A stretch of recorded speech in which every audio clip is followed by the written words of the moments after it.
procurador de la Procuraduría General de la República sobre esta extradición de Tomás Yarrington, el exgobernador de Tamaulipas, a Estados Unidos. Pero ojo, dijo el subprocurador, vendrá a nuestro país también a mostrarse frente y ponerse a disposición de la justicia mexicana. Para ello damos la bienvenida al estudio a Claudio Flores Tomás, socio vicepresidente de Lexia, y vía Skype a Daniela Valencia, socia directora de Abella y Valencia. Muy buenas noches, ¿cómo estás? Muy bien, qué gusto estar aquí contigo, Claudio. Blanca. Gracias. Daniela, ¿nos escuchas? Sí, los escucho perfectamente. Qué gusto. Hola, Claudio. Hola, Blanca. ¿Qué tal? Gracias por estar esta noche con nosotros. Claudio, empecemos.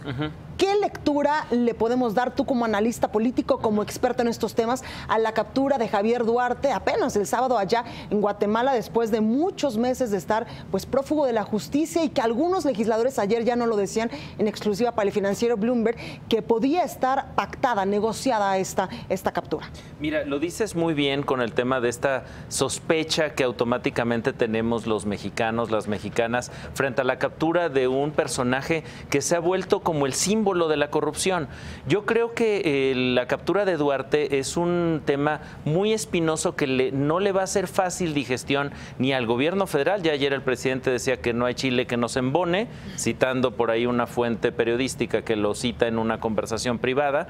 ¿Por qué no nos embona, Blanca? No nos embona porque no es un caso aislado el caso de Duarte. Estamos viendo un concierto de casos de corrupción que están marcando al gobierno federal y que desafortunadamente le están restando autoridad moral y credibilidad para creer en estos casos. ¿Y a qué concierto me refiero? Pues al conjunto de gobernadores que han tenido escándalos de corrupción, pero también un gobierno federal marcado por los escándalos de corrupción de Casa Blanca, de IGA. No hay que olvidar el caso de Odebrecht, que es un poder de corrupción, y los únicos dos países donde la autoridad no está investigando y abriendo la investigación ante la ciudadanía, haciéndola transparente, son Venezuela y México. Mal síntoma, ¿no? Entonces, ¿por qué no estamos felices y aplaudiendo los mexicanos por la captura de Duarte? Porque creemos que hay colusión y que el problema de impunidad y corrupción que sufre nuestro país no se va a acabar cuando él pise la cárcel.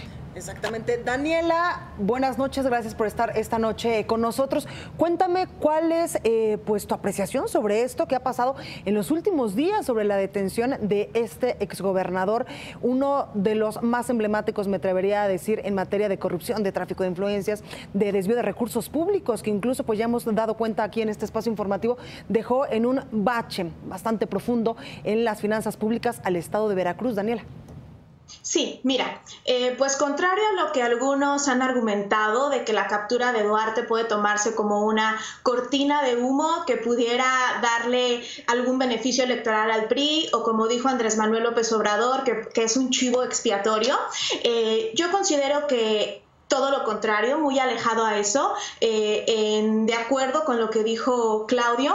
Yo más bien interpretaría la captura de Javier Duarte como el detener una hemorragia a la yugular o frenar la caída libre que para el PRI y para el gobierno federal priista representó su fuga.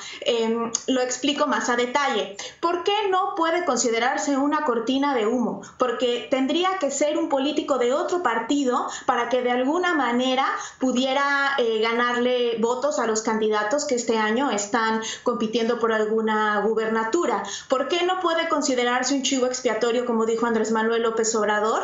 Pues porque no hay duda no hay una duda razonable para la mayoría de la opinión pública de la culpabilidad de Duarte sobre los delitos de los que se le acusa y por los cuales se fugó. Ahora, hay que ver aquí que más bien es mucho más sencillo que la oposición, es decir, el PAN, Morena, el PRD, utilicen este tema que evidentemente es preponderante y va a seguir siendo preponderante en la agenda de aquí a las elecciones, para correlacionar efectivamente lo que decía Claudio, que no es un hecho aislado, y además algo que es muy importante subrayar, porque ¿de dónde viene esta inconformidad que dicen que dijo el presidente de que ningún chile les acomoda?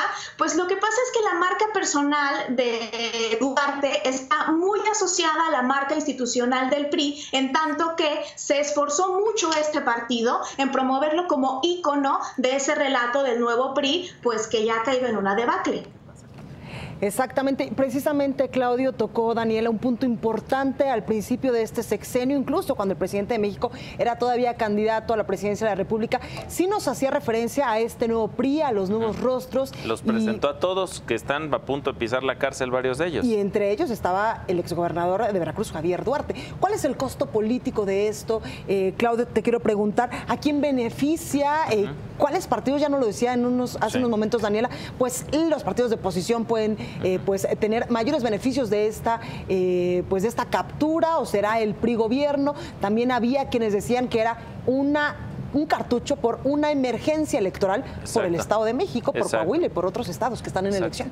Mira, la captura de Duarte llega en un momento donde todo se está moviendo, los ánimos muy crispados, los mexicanos estamos muy molestos. Nosotros que hacemos mucha investigación en todos los estados, hay un ánimo de molestia por la tolerancia, la impunidad que existe en nuestro país a la corrupción.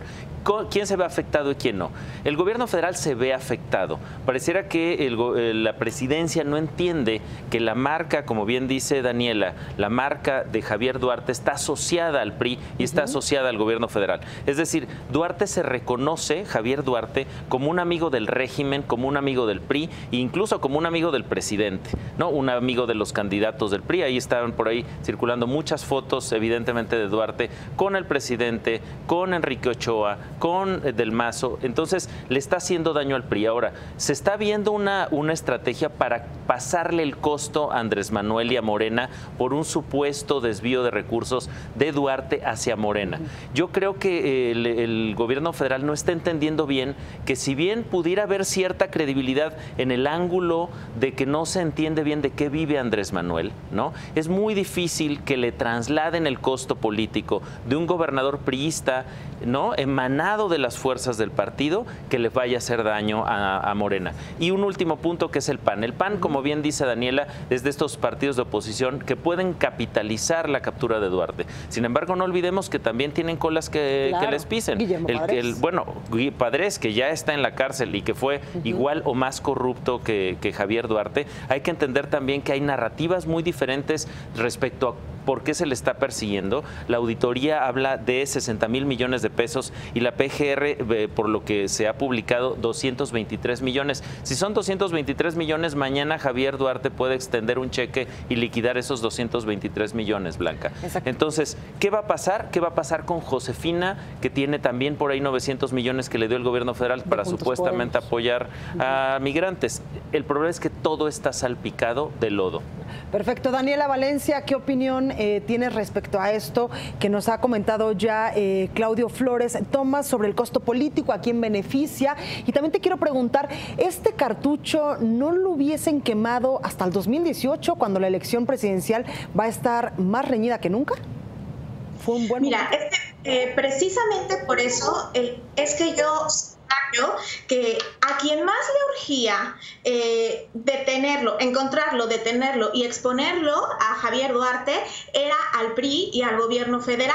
Pero, insisto, le surgía no como un cartucho. Entenderlo como un cartucho se puede entender como que estaba ahí y estaban esperando el mejor momento para sacarlo y decir, miren, ya los capturamos. Esto no tiene lógica, en tanto que, como te decía, desde que se les fugó, el gobierno federal queda marcado como cómplice. Entonces, desde mi perspectiva, le surgía para detener esa hemorragia. Ahora, respecto a lo que decía Claudio, de que también el PAN tiene cola que le pisen, o sea, todos los partidos en algún momento tienen cola que les pisen, inclusive Morena en la Ciudad de México, ¿no? Pero aquí el punto es que Javier Duarte, Javidú, adquirió la etiqueta del nuevo villano favorito. Digamos que Carlos Salinas, como en el ideario colectivo en los 90s era el villano favorito de la política, ahora Javier Duarte ostenta esa etiqueta. Entonces, ¿qué es lo que sucede? Hay que entender el contexto electoral en el que estamos y el momento político al que hemos llegado. En este momento, desde hace 2 años y en gran parte por el hartazgo ciudadano y la presión de la sociedad civil organizada, recordemos que el tema de corrupción se ha mantenido en la primera línea de la agenda pública y por lo tanto política. Entonces, ¿qué pasa? Que si bien en las campañas, en el proceso electoral presente, sobre todo en el Estado de México, este tema ha estado en boca de todos los candidatos, la captura de Javier Duarte lo que hace es centrar, o sea, en un rostro priista, el emblema, el ícono de la corrupción. Por eso, a quien más afecta es este partido, por eso, efectivamente, las estrategias de reacción de la oposición. Mira, yo te pongo 2 ejemplos súper claros. Cuando la PGR tuiteó la captura de Javier Duarte, ¿cuál fue la imagen que tanto Delfina Gómez como Josefina Vázquez Mota compartieron en sus redes sociales? Pues esta asociación de Alfredo del Mazo es de la misma camada de Javier Duarte, con una foto donde están los dos abrazados. Entonces, sí, aunque el tema de la corrupción le ha dado bajas a la imagen pública de todos los partidos, ya que el mayor emblema, el mayor ícono en este momento es el rostro de Javier Duarte y todos los gobernadores, exgobernadores priistas, fugados, detenidos, procesados, en su mayoría son priistas, no cabe la menor duda de que a quien más le afecta es al Partido Revolucionario Institucional. Perfecto, Daniela Valencia, gracias por esta comunicación. Un saludo hasta España. Un saludo a los dos. Qué gusto estar aquí. Muchas gracias, buenas noches. Pues ahí lo tienes, Claudio. Nunca me lo hubiera imaginado a Javier Duarte, como lo veíamos ya en estas imágenes allá en la audiencia en Guatemala, con el chaleco antibalas y pues pronto tras las rejas. Y ojalá veamos pronto a Karime Macías en la misma situación y ojalá veamos pronto a Moisés Mansur y a todos sus cómplices, porque hay que entender que esto no es de un individuo, es de una red. Y no lo hizo solo. Exactamente. Claudio Flores Tomás, gracias por estar esta noche con nosotros. Muchas gracias, Blanca. Te vemos el próximo miércoles. Así nos vemos. Gracias, pues ahí lo tiene usted. Y antes de irnos a un corte comercial, los gobiernos de Estados Unidos y México acordaron que Tomás Yarrington, exgobernador de Tamaulipas, ya no lo confirmaba hace unos momentos, Alberto Elías Beltrán, su procurador jurídico y de asuntos internacionales de la PGR, pues acordaron ya extraditar a Estados Unidos a Tomás Yarrington para enfrentar cargos por presuntos vínculos con el narcotráfico, aunque la situación de Tomás Yarrington aún depende de las autoridades italianas. Vamos a un breve corte comercial, pero recuerde que nos puede seguir a través de nuestras cuentas de Twitter, @BlancaBecerril y @ElFinancieroTV. Antes lo dejo con el cartón del día de hoy, es el cartón del Arcón. Yo vuelvo con más.